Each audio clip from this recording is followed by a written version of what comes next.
안녕하세요. 여러분 공부 열심히 하고 계시죠? 화물 운송 종사 자격증을 취득하기 위해서는요, 화물자동차 운수사업법이라고 하는 과목이 있습니다. 거기에서 문제가 출제가 되죠. 자, 영업용 화물자동차를 해보지 않았기 때문에 아무래도 생소한 내용들이 조금은 여러분께서 이해하기 어렵다고 생각할지 모르겠지만, 운수 종사자로서 필요한 내용만 문제가 출제가 되고, 그것만 또 제가 또 엮어서 설명을 드리기 때문에 어렵게 생각하지 마시고요, 편하게 풀어보시면 되도록 하겠어요. 자, 화물자동차 운수사업법은 지난 한 강좌를 통해서 기본 적용을 했고요. 그 다음에 또 오늘 두 번째로 화물운수사업법이라고 하는 자체를 공부하시게 되면 되겠습니다. 자, 문제부터 풀어보도록 하겠습니다. 어떤 문제들이 운수사업법을 통해서 나오고 있느냐. 화물 운송 종사 자격증 시험에 합격을 했어요. 그러면 합격을 하게 되면 면허증을 취득을 하겠죠. 여러분 사진이 딱 찍혀져 있는 게 딱 흔히 그냥 자격증 취득으로서 취득자가 되는데, 그 취득만 해서는 안 되고 교육을 받아야 돼요. 8시간이라고 하는 교육을 받아야 되는데, 그 교육을 시행하고 있는 곳은 어디냐, 그런 문제네요. 한국교통안전공단 8시간 받느냐? 정확합니다. 8시간 동안 자격증의 시험에 합격하게 되면 교육을 받아야 돼요. 관할교통연수원 아니다. 거주지 관할경찰서는 아니다. 자격시험장도 아니다. 오로지 한국교통안전공단에 실시하는 8시간의 실무교육을, 소양교육을 받으시게 되면 자격증 취득하고 바로 이제 여러분께서 취업하시고 일하시면 되겠습니다. 한국교통안전공단에서 시행하는 8시간을 받아야 된다. 1항이 정확한 답이 되겠습니다. 다음 문제 풀어보도록 하죠. 화물 운송 종사자 자격증이 취소되는 사유가 아닌 것. 종사 자격증을 어렵게 공부해서 땄단 말이죠. 그런데 취소가 된다? 어느 경우가 취소가 될까요? 화물 운송 종사 자격증을 다른 사람에게 빌려준 경우 취소됩니다. 면허증은 똑같아요. 화물 운송 종사 자격증 정지기간 중에 화물 자동차를 운전한 경우 자격증 취소됩니다. 화물 운송 중 화물을 잃어버렸다. 이것은 뭐예요? 상법상 서로의 피해관계에 대한 손해배상만 하면 되지, 이 자체가 여러분이 어렵게 공부해서 딴 화물 운송 종사 자격증 취소하고는 관계가 없는 거지요. 따라서 여기에서 사유가 안 되는 건 요거고, 부정한 방법으로 보험금을 청구해서 금고 이상의 형을 선고받아 그것도 형이 확정된 경우, 이때도 운수 종사자 자격자로서는 인정하지 않기 때문에 취소가 되는 거예요. 그러나 화물을 운송하다가 멸실됐다, 잃어버렸다, 이런 것은 서로 피해보상의 문제고 종사자 자격증하고는 영향이 없다, 이렇게 보시면 되겠어요. 따라서 여기서 정답은 사망, 화물 운송 중 화물을 멸실한 경우 여러분이 갖고 계신 어렵게 따신 그 자격증 취소하고는 관계가 없는 것이다, 이렇게 여러분이 알고 계시면 되겠습니다. 그러면 화물 운송 종사자 자격증을 취득했는데 그 자격증을 잘 가지고 일을 하셔야 될 거잖아요. 운전면허증도 마찬가지예요. 음주운전 알코올 농도 0.08% 이상이 됐다, 면허증 취소잖아요. 뭐 이와 같이 화물 운송 종사 자격증에 대한 취소 사항이 있어요. 어떤 경우다? 부정한 방법으로 화물 운송 종사 자격증을 취득한 경우 당연히 취소되겠죠. 화물 운송 종사 자격증을 다른 사람에게 빌려준 경우 취소됩니다. 그 다음에 화물 운송 종사 자격증 정지기간 동안에 화물을 운송해가지고 일을 하는 경우, 그 취소 정지인데 왜 일을 하면 되겠어요? 취소됩니다. 화물자동차 운전할 수 있는 도로교통법에 운전자 면허증이 취소된 경우, 면허증이 취소가 되면 곧바로 그 운수 종사 자격증도 취소가 됩니다. 정확하게 알아두시고요. 부정한 방법으로 보험금을 청구한 보험 사기, 뭐 이런 거겠죠. 이때 적발이 돼서 단속이 되고 확인이 돼서 어떤 형을 받았다. 이때도 종사 자격증은 취소가 된다. 이렇게 여러분이 알아두시기 바랍니다. 자, 문제 풀어보도록 하죠. 화물 운수사업법상에서 화물의 기준이 있어요. 화물이 어디서 어디까지 기준이야, 뭐 이런 것인데, 화물의 기준이 아닌 것은 그랬어요. 화주 한 명당 화물 중량이 20kg 이하, 이것은 화물로 취급하지 않습니다. 택시를 탈 때에 10kg, 15kg 정도의 물건을 싣고 탈 수가 있는 거죠. 그래서 택시 여객법을 보게 되면 화물은 이동해서는 안 된다 그런 거예요. 화물을 수송해서는 안 된다. 택시는 뭐예요? 여객이란 말이죠. 사람이 타야 되는데 30kg의 무게를 가는 어떤 그 물건을 가지고 택시를 탄다? 그러면 택시 운전자로서는 승객의 승차를 거부할 수가 있어요. 마찬가지로 화물이라는 것은 20kg 이상인 것을 화물로 얘기하는 것이다. 따라서 포함되는 것이 아닌 것은 20kg 이하는 포함되지 않아요. 불결하거나 악취나는 농산물, 수산물, 축산물 이것이 화물입니다. 그 다음에 기기류, 어떤 뭐 전자제품 이런 것들이 전부 화물에 들어가지요. 폭발성, 인화성 또는 부식성 물품 이게 전부 화물입니다.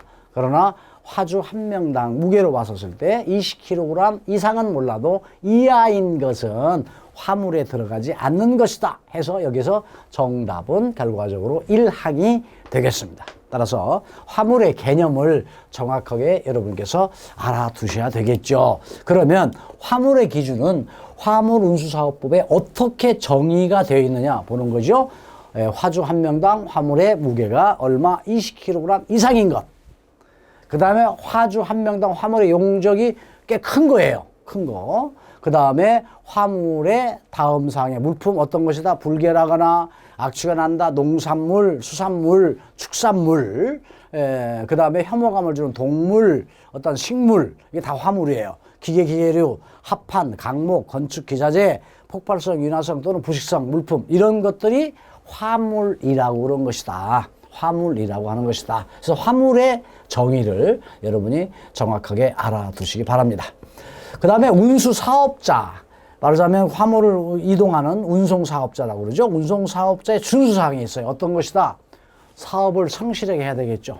그 다음에 부당한 운송 조건을 제시하거나 뭐 무리하게 뭐 거부하기 위해서 그럴 수도 있겠죠. 그냥 부당하면 안 된다. 그 다음에 정당한 어떤 이유도 없이 운송 계약을 하지 않는 경우, 말하자면 거부하는 경우, 또 그 밖에 화물 운송 질서를 해치는 행위, 이런 경우는 운송 사업자가 해서는 안 된다 그런 거고요. 화물 자동차 운전자의 과로를 방지하고, 그 다음에 안전 운전을 확보하기 위해서 운전자를 과도하게 승차 근무하게 해서는 아니 된다. 이 말은 무슨 말이에요? 운송 종사자예요. 사업자예요. 사업자. 화물 운송 사업을 하고 있는 사업자가 거기에 따른 일하고 있는 종사자가 있잖아요. 종사자가 필요한 감을 갖고 있어요. 쉬게끔 해야 되잖아요. 근데 쉬지 못하게 한다든가 무리하게 뭐 운행을 계속 하라고 그런다든가 그래서는 안 된다. 근데 운임 및 요금과 운송 약관을 영업소 또는 화물 자동차에 어떻게 한다? 비치해 놓고 화주가 알 수 있도록 하고 화주한테 운임은 이래서 이렇게 받게 됩니다. 라고 하는 걸 제시해야 되는데 그걸 하지 않으면 안 된다. 뭐 마구잡이로 뭐 그때그때 기분에 따라서 뭐 거기는 뭐 조금 비포장도로 가야 되니까 돈을 얼마를 더 받겠습니다. 이건 화물이 좀 이상하니까 또 돈을 더 받겠습니다. 이렇게 해서는 안 된다는 거죠. 기준이 있어요. 그 기준은 뭐예요? 국토교통부 장관의 허가를 받을 때 기준을 제시하잖아요. 거기에 대한 그 받은 대로 허가 받은 대로 해야 된다. 이것이 바로 뭐예요? 준수사항이다. 운송 사업자의 준수사항이에요. 또 어떤 것이다? 운수종사자가 교육을 받는데 필요한 조치를 해야 되고 교육비 필자를 종사하도록 해서는 안 된다. 다시 얘기하면요. 화물 운송 종사자는 택시도 마찬가지고 또 버스 운전자도 마찬가지예요. 일정 기간마다 안전을 위해서 보수교육을 받도록 되어 있잖아요. 1년에 4시간의 보수교육을 받아야 된다라고 했는데 그 보수교육을 받으러 가야 된다는데 안 돼. 가면 안 돼. 이래야 돼. 이런다든가. 또 내지는 교육을 받지 않은 사람이 계속 운행을 하고 있으면 안 되는 거죠. 따라서 운송 사업자는 종사자가 교육을 제대로 받도록 해주고 교육을 받지 않은 사람은 어떤 일을 시켜서는 안 된다. 이것이 바로 이제 준수사항이에요. 그 다음에 최고속도 제한장치 등을 무단으로 조작하고 해체해서는 안 된다. 최고속도가 되면은 과속을 방지하기 위해서 어떤 경고장치가 있잖아요. 그 경고장치를 과속을 하는데 어떤 소음으로 들리니까 떼어버렸다든가 조작한다든가 이래서는 안 된다는 거고요. 운전자를 채용 또는 퇴직하였을 때는 그 명단을 어디다가 협회에다가 제출하도록 되어 있거든요. 제출해야 되고 협회는 이걸 종합해가지고 또 연합회다. 협회라는 것은 서울이면 서울 지방협회가 있고, 부산은 부산지방협회가 있고, 광주는 광주지방협회가 있고, 또 내지는 전라북도는 전라북도 지방협회가 있어요. 그 조합이라고 그러죠. 그 조합을 전부 엮어서 한 곳에서 관리하는 게 뭐예요? 연합회예요. 따라서 퇴직을 했다, 종사자가 새로 입사를 했다 하게 되면 그 명단을 조합에다가 제출하도록 되어 있고, 조합에서는 연합회에다가 종합적으로 보고하도록 되어 있는 그런 것인데, 그것은 이제 종사자가 지켜야 돼, 운수 사업자로서 지켜야 될 내용이다, 이렇게 보시면 되겠어요. 문제 풀어보도록 하겠습니다. 공영 차고지 또는 화물 터미널이 아닌 주차장, 차고지 또는 지방자치단체가 정한 장소에만 밤샘 주차를 해야 되는 화물자동차는 어떤 것이냐. 화물자동차가 길거리에 아무 곳에서 주차해서는 안 되고, 거기서 밤을 새우면 안 되도록 되어 있어요. 따라서 밤샘 주차를 해야 될 화물자동차가 정해져 있는데, 모든 화물자동차 아니고 1.5톤 이하 화물자동차, 10톤 이하의 화물자동차, 25톤 이하의 화물자동차.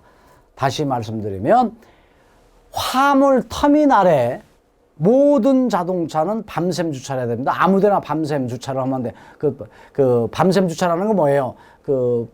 차박이라고 그러죠. 차가 거기서 잠을 자야 되지 아무 곳에서 자동차를 세우면 안 됩니다. 그래서 화물 터미널에다가 모든 화물 자동차는 밤샘 주차를 거기서 해야 된다. 어떤 거? 모든 화물 자동차, 10톤 이하 화물 자동차, 25톤 이하 화물 자동차, 아무데나 차고지, 자기 개인 차고지에서 정리해서 세우면 안 됩니다.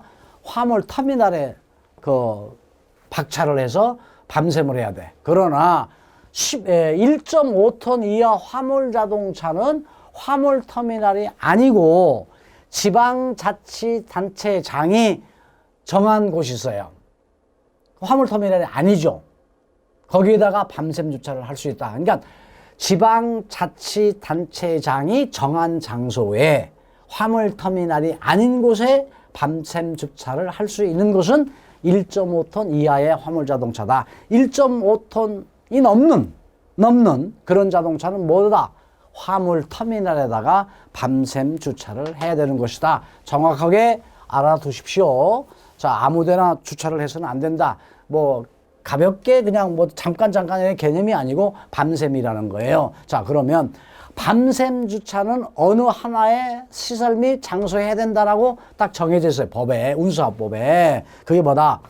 해당 운송사업자의 차고지, 다른 운송사업자의 차고지, 서로 이제 이 얘기해서 되겠죠. 공영 차고지, 화물자동차 휴게소, 화물터미널, 여기에다가 밤샘하고, 그 다음에 그 밖에 지방자치단체의 조례로 의해서 정하는 시설물 장소. 이것은 1.5톤 이하예요. 1.5톤 이하의 화물자동차가 포함이 되고, 그 이상의 모든 자동차는 이와 같은 곳에다가 밤샘 주차를 해야 된다라고 운수사업법에 딱 정해져 있어요. 화물자동차요. 정리를 정확하게 해둬야 되고요. 확실하게 알아두어야 됩니다. 자, 문제 풀어보도록 하죠. 화물 운송 종사자 금지 사항이라고 볼 수 없는 것, 아닌 것 그랬어요. 정당한 사유 없이 화물을 중도에서 내려서는 안 되겠지요. 정당한 사유 없이 화물의 운송을 거부해서는 안 되겠죠. 부당한 운임을 요구하거나 받아서는 안 됩니다. 그러나 가정사로 인해서 일주일 이상 휴무를 요하는 행위, 이것은 뭐예요? 가정에 어떠한 애경사가 있을 수 있잖아요. 집안에 또 어떠한 문제가 있을 수 있죠. 그때에 휴무를 요구한다, 일을 못하겠다라고 하는 것은 금지사항이 아니다. 그때 사항에 따라서 할 수 있는 거죠. 그러나 아무데나 짐을 내려놓는다든가 부당한 요금을 받는다든가, 또 내지는 이 물건을 받지 않겠습니다, 운송 안 하겠습니다, 이런 건 안 된다, 그런 거죠. 이것이 바로 금지사항인데, 여기에서 정확한 답은 여러분께서는 사항에다가 표기를 하시게 되면 정답으로 처리가 되는데, 다음 문제 또 풀어보도록 하죠. 화물자동차 운행 중 4시간을 연속으로 계속 운행을 했어요. 고속도로를 가든 일반 도로를 하고 난 뒤에 쉬어야 됩니다. 그렇지 않으면 졸음운전도 생기고 피로감에서 착각, 현혹, 착시 현상에서 사고 날 수 있는 경우가 되잖아요. 따라서 연속으로 4시간 운행하고 난 뒤에는 운전자는 꼭 얼마 이상을, 30분 이상을 휴식하도록, 법에 정해져 있어요. 따라서 여기 나와 있네요. 1항 화물자동차 운행을 4시간 연속하고 난 뒤에는 어느 정도 이상의 그 휴식을 가져야 되냐 30분 이상을 가져야 된다라고 법에 정해져 있으니까 여러분께서 운행하시면서 확실하게 지키셔야 안전 운행이 되고 또 사업자가 되시면 종사자를 이렇게 휴식할 수 있도록 조치를 해줘야 됩니다. 자, 운수 종사자의 준수사항이에요. 그것은 법에 어떻게 화물자동차 운행 전에는 일상 점검해야 되겠죠. 자동차 엔진 오일이 자동차의 어떤 부동액이 또 내지는 타이어의 공기 압력이 일상 점검해야 됩니다. 그 다음에 휴게 시간 없이 4시간 연속 운전했다면 30분 이상 꼭 휴게 시간을 가지십시오 라고 하는 거고요. 운전 중에 휴대전화 써서는 안 되겠죠. 영상 표시 DMB 봐서는 안 됩니다. 이것이 운송 종사자의 준수사항이다. 이렇게 여러분이 알아두시기 바랍니다. 그 다음 뭐예요? 사업용 화물자동차의 바깥쪽에 해당 운송사업자의 명칭 또는 종류를 꼭 표시하도록 개별화물이다. 또 내지는 용달이다. 이걸 꼭 표시하도록 되어 있다는 것이죠. 그 다음에 교통사고로 인한 손해배상을 위한 대인보험이나 공제조합에 가입하지 않고 운행해서는 안 된다. 그런 거죠. 보험이라고 하는 것은요. 자동차 보험이에요. 책임보험이 있고 아시죠? 그 다음에 종합보험이라고 하는 게 있습니다. 종합보험이라는 게 있어요. 책임보험은 내가 운행하다가 다른 사람을 다치게 했었을 때 피해 보상을 해주는 의무보험이에요. 가입하지 않고는 어느 자동차든 자가용이든 영업용이든 간에 의무보험이에요. 따라서 책임보험은 다 가입을 해야 되겠죠. 종합보험은 의무보험이 아니고 임의보험이에요. 이 얘기는 뭐냐? 들어도 좋고 안 들어도 좋다. 그러니까 자가용 자동차가 나는 책임보험은 강제보험이니까 의무보험이니까 들었어요. 근데 종합보험은 왜 안 드느냐? 만약에 사고가 나게 되면 내가 집을 팔아서 또 논을 팔아서 내가 보상해 줄 거야 라고 한다고 한다면 종합보험을 가입하지 않아도 됩니다. 그러나 영업용 자동차는 종합보험 중에서 특히나 대인이라고 하는 거예요. 다른 사람을 다치게 했을 때 보상해 주는 대인. 이 대인보험 그 자체는 종합보험을 통해서 꼭 들어야 된다. 영업용 자동차는 이 자체가 뭐다? 임의보험이 아니고 의무보험이라는 것이죠. 의무보험. 따라서 교통사고 난 피해 손해배상을 해주기 위해서 대인보험. 그 대인보험은 일반 보험회사에 가입해도 되고요.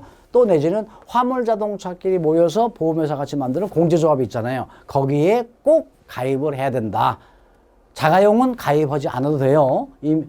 책임보험만 가입하면 되지만 화물자동차, 영업용은 종합보험의 대인과 책임보험이라는 것은 의무보험으로 되어 있으니까 꼭 가입해야 된다. 그것이 바로 여기서 설명해드리는 내용입니다. 정확히 알아두시고 화물자동차 안에 화물운송 종사 자격증을 꼭 게시를 해서 여러분이 운행을 해야 된다. 기본이에요. 휴게시간 없이 4시간 연속 운행해서는 안 된다. 꼭 30분 동안은 4시간 연속 운행한 다음에 30분 동안은 휴게 시간을 가져야 된다. 이것이 바로 뭐다? 화물자동차 운수 종사자가 지켜야 될 내용들입니다. 정확하게 알아두시고요. 그 다음에 유상운송을 금지했어요. 다시 말씀드리면 무슨 얘기냐? 영업용 자동차는 돈을 받고 화물을 운송해 주잖아요. 자가용 자동차는요, 자기가 가지고 있는 자기의 물건만 이동할 수 있는 게 자가용이에요. 그런데 자가용을 가지고 남의 물건을 돈을 받고 운송해 준다. 이것이 이제 유상운송행위예요. 따라서 유상운송, 자가용 화물 자동차의 소유자 또는 사용자 또는 사람은 유상으로 돈을 받고 화물 운송을 해서는 안 되고 자가용 자동차를 빌려줘 가지고 영업하도록 해서는 안 된다. 이것이 바로 유상운송 행위의 금지다. 이렇게 여러분이 이해해 두시기 바랍니다. 문제 풀어보도록 하죠. 자, 화물을 운송하는 과정에서 잃어버렸어요. 멸실했어. 또는 내지는 훼손했어. 또는 뭐 그 다음날 갖다 줘야 되는데 뭐 한 달, 두 달 동안 그냥 뭐 갖다 주지 못했다. 인도 지연이라고 그래요. 이때 발생한 운송사업자의 손해배상 책임이라고 하는 것은 어떻게 해줘야 된다? 이것은 자동차 종합보험의 개념이 아니고 뭐예요? 민법이라는 개념이 아니고 뭐예요? 상법이라고 하는. 상법에 준용해가지고 손해배상에 대한 처리를 해야 된다. 그래서 화물에 대한 멸실, 화물에 대한 훼손, 인도 지연으로 인해서 분쟁이 생겼을 때에 처리하는 건 뭘 법을 기준한다? 상법이라고 하는 걸 기준한다. 그래서 정확하게 3번으로 표기하시면 되겠습니다. 자, 다음 문제 보도록 하죠. 운송사업자의 책임으로 인도 지연이 됐어요. 뭐 화물을 늦게 갖다 줬어요. 아, 기다리는 사람 입장에 보면 상당히 문제가 생긴 거죠. 이걸로 인해서 지연된 경우 얼마 동안을 안 갖다 준 걸로 그 문제를 삼아야 되느냐. 이것은 뭐예요? 석 달이에요. 석 달 자체는 뭐예요? 이제는 뭐예요? 인도 지연이 아니고 멸실이라고 하는 개념으로 가는 거예요. 따라서 운송사업자의 책임으로 화물의 인도 지연이 됐다. 이것은 뭐 얼마나 기준한다? 석 달을 지연이라고 얘기한다. 석 달까지를 지연이라고 본다. 이렇게 보면 되겠어요. 따라서 여기에서 정답은 사망 3개월이라고 하는 것으로 여러분께서 표기하시면 되겠습니다. 다음 문제 풀어보도록 하죠. 화주와 운송사업자 간에 어떤 분쟁이 생겼어요.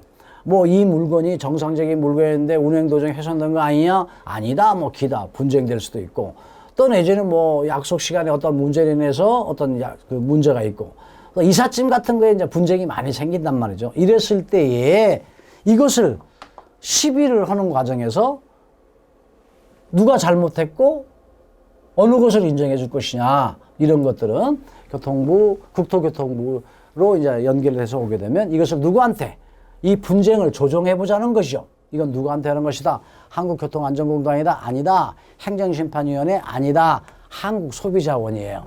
이 한국소비자원은 예전에 보호원이라고 그랬어요. 근데 이제 보호라는 자체는 빼고 한국소비자원. 이것은 이제 국가기관이라고 해서 공정거래위원회에서 관할하고 있다고 보시면 되겠어요. 따라서 화물에 대한 멸실, 화물에 대한 훼손, 뭐 인도에 대한 지연, 하여튼 화주와 운송사업자의 분쟁이 있게 되면 국토교통부 장관은 이 분쟁을 조정을 좀 해주십시오.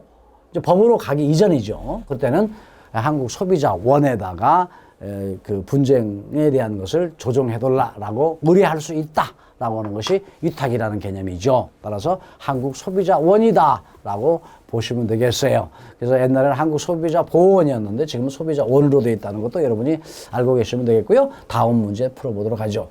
화물자동차 운수사업법의 벌칙이에요, 벌칙. 화물운수사업법에 벌칙이 있어요. 뭘 잘못하면 어떤 그 처벌이라고 하는 벌칙이 있어요. 과징금이라고 하는 거, 과태료, 범칙금 뭐 여러 가지가 있겠죠. 과징금으로 되어 있는데 화물운수사업법의 벌칙은 과징금으로 되어 있는데 그것이 그 화물운수사업법 벌칙에 적당하지 않는 거 그랬네요. 화물터미널의 건설 및 확충 이거 허가받지 않고 하게 되면 과징금 내야 됩니다. 화물 공영차고지 시설과 운영 시설을 뭐 잘못했다든가 시설을 뭐 폐기했다든가 운영을 잘못하게 되면 과징금 내야 돼요. 신고 포상금의 지급 이것도 이 안에 들어있어요. 그러나 화물 운수 사업 조합의 운영은 이 조합 자체가 사단법인이에요. 사단법인법에 의해서 제출을 하는데 이건 누구한테 조합이라는 걸 사단법인으로서 인정받느냐? 민법상으로서 정리를 해놨지만 국토교통부 장관이에요. 국토교통부 장관에 의해서 사단법인이 이루어졌고 조합이 설립된 거예요. 그것은 여기에서 얘기하는 사업법 벌칙에 관한 과징금의 문제가 아니다. 이것은 별도의 문제다. 사단법인법에 의해서 정리가 되는 것이다 해서 여기에서 정확하게 사업법의 벌칙에 대한 과징금 문제는 이 세 가지가 과징금의 대상이지만 조합의 운영에 대한 뭐 잘못 이런 것들은 그 벌칙, 과징금의 사항이 아니다 해서 사항에다가 표기하시게 되면 정답이 되는 것이다. 여러분 알아두시고 기억해 두시기 바랍니다. 그러면 또 이어서 다음 문제 보죠. 적재물을 싣고 가다가 적재물에 대한 문제가 떨어져서 훼손됐다, 잃어버렸다, 뭐 이런 것들이 있겠죠. 적재물에 대한 배상해 주는 게 적재물 배상보험이에요. 의무적으로 가입하지 않아도 되는 경우에요. 자, 우리가 화물 자동차에 어떤 적재물을 싣고 이렇게 이동을 했어요. 이동을 하는 과정에서 적재물을 딱 싣고 이제 가는데 이 적재물이 운전자의 잘못으로 망가졌다. 또 내지는 뭐 운송 과정에서 잃어버렸다. 훼손되고 잃어버리고 멸실되고 막 다 그런 거란 말이죠. 이랬을 때에 여기에 대한 보상 문제는 보험이라고 하는 게 있어요. 보험. 이 보험을 뭐라고 그런다? 적재물 보험이에요. 적재물 보험이라고 그런다. 근데 이 적재물 보험이라고 하는 것은 책임보험과 자동차 종합보험하고 달라요. 적재보험이 따로 있습니다. 따라서 내가 화물을 싣고 운송하는 과정에서 적재물이 파손되고 잃어버렸다 하게 되면 자동차 책임보험에서 안 해줍니다. 없습니다. 그 사항이 종합보험에도 없어요. 대신 적재물 보험이라고 하는 것을 가입하게 되면 그걸로 인해서 보상을 받을 수가 있다. 그런데 이 적재물 보험도 강제성이 있단 말이죠. 어느 자동차는 적재물 보험을 들지 않아도 가입하지 않아도 되지만 어느 차는 적재물 보험을 의무적으로 들어야 된다. 그건 뭐예요? 화주하고 운송사업자하고의 어떤 분쟁이라든가 어떤 문제가 생겼을 때 그 해결하기 위한 방법이겠죠. 이때에 적재물이 5톤 이상 되는 화물 자동차, 총 중량이 10톤 이상의 화물 자동차는 적재물 보험을 강제로 들어야 돼요. 임의보험이 아니고 의무보험입니다. 그 다음에 교통불량으로 정하는 화물을 취급하는 주선사업자 당연히 적재물보험 가입해야 돼요. 그 다음에 운송가맹사업자 당연히 적재물보험 가입해야 됩니다. 의무보험이 돼요. 그러나 화물자동차 주차장을 운영하는 사업자, 주차장을 운영하는 사람은 주차장관리법에 의해서만 처리만 되지 그 적재물에 대한 문제는 관할이 없잖아요. 따라서 적재물보험의 의무가입자는 아니죠. 따라서 사항이 정답이 되겠죠. 다시 한번 설명하면 화물자동차에 실려져 있는 짐에 대한 문제, 화물에 대한 문제가 생겼을 때에 적재물보험 가지고 처리가 가능한데 그것을 뭐라고 한다? 적재물배상보험이라고 한다. 근데 적재물배상보험은 일정한 차는 의무적으로 들어야 되고 일정한 차는 들지 않아도 된다라고 보시면 되겠어요. 그러니까 1톤 화물 자동차 가지고 뭐 개별항을 하시다 용달하시는 분은 적재물 그 보험에 가입해도 좋고 가입하지 않아도 좋다. 그것은 뭐예요? 그 사업자의 그 생각에 따라서 하시면 되겠죠. 그래서 여기에서는 주차장을 운영하는 사람은 적재물 보험은 관계없잖아요. 사항이 정답으로 체크하시면 되겠다. 이런 얘기입니다. 자, 적재물 배상 보험의 의무 가입 설명드린 거죠. 5톤 이상 당연히 적재물 보험 들어야 돼요. 총 중량 10톤 이상 화물자동차 당연히 가입. 운송 주송사업자 가입. 운송 가맹사업자는 적재물 보험에 가입해야 될 의무가 있다. 이것을 가입하지 않으면 안 된다. 이렇게 여러분이 보시면 되겠어요. 문제 풀어보도록 하겠습니다. 화물자동차 중에 지붕이 구조가 덮개가 있네요. 그 덮개가 있는 화물자동차를 뭐라 그러죠? 배형이라고 그러죠. 배형. 배형 자동차가 지붕 구조가 덮개로 되어 있는 걸 이것을 뭐라 그런다? 배형 자동차라고 그런다. 이건 자동차 이제 관리법상에서 나오는 얘기지만 문제화되어 있고 가끔 나오는 문제니까 알아두시기 바랍니다. 다음. 화물 자동차 규모로 대형 자동차의 총 중량을 기준하는 건 뭐다? 대형 자동차는 어떻게 분류해서 대형 자동차라고 그러냐? 이것은 10톤 이상 자동차를 대형이라고 그러잖아요. 따라서 화물 자동차 총 중량이 10톤이 넘게 되면 뭐다?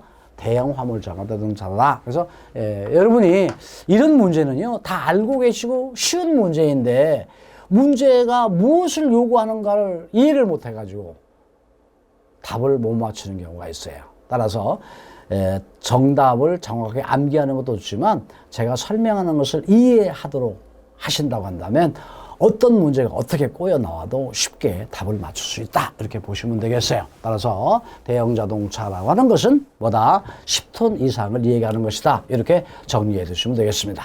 자, 오늘 또 지난 강좌를 통해서 운수사업법을 또 공부했어요.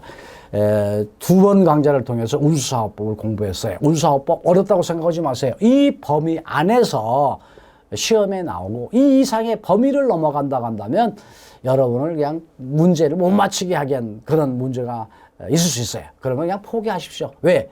전체 80문제에서 60%만 맞추면 합격이에요. 그건 바로 뭐예요? 48개만 맞추시면 여러분이 합격할 수 있는 거예요. 100점 맞으면 좋아요. 90점 맞으면 좋아요. 그렇다고 해서 면허증, 자격증 자체가 크다든가 2개씩 주는 건 아니잖아요. 따라서 적당한 범위 내에서 여러분이 합격할 수 있도록 하셔야 되겠고, 그 대신 이것이 합격을 위한 답을 맞춘다고 생각하지 마시고 화물자동차를 가지고 영업을 한다고는 생각해서 모든 것들은 알아둬야 될 내용들입니다. 따라서 설령 100점은 못 맞는다 하더라도 우리가 알고 있는 상식은 화물자동차를 가지고 영업해야 되기 때문에 100%다 이해하고 알고 계셔야 된다는 그 말씀을 강조드립니다.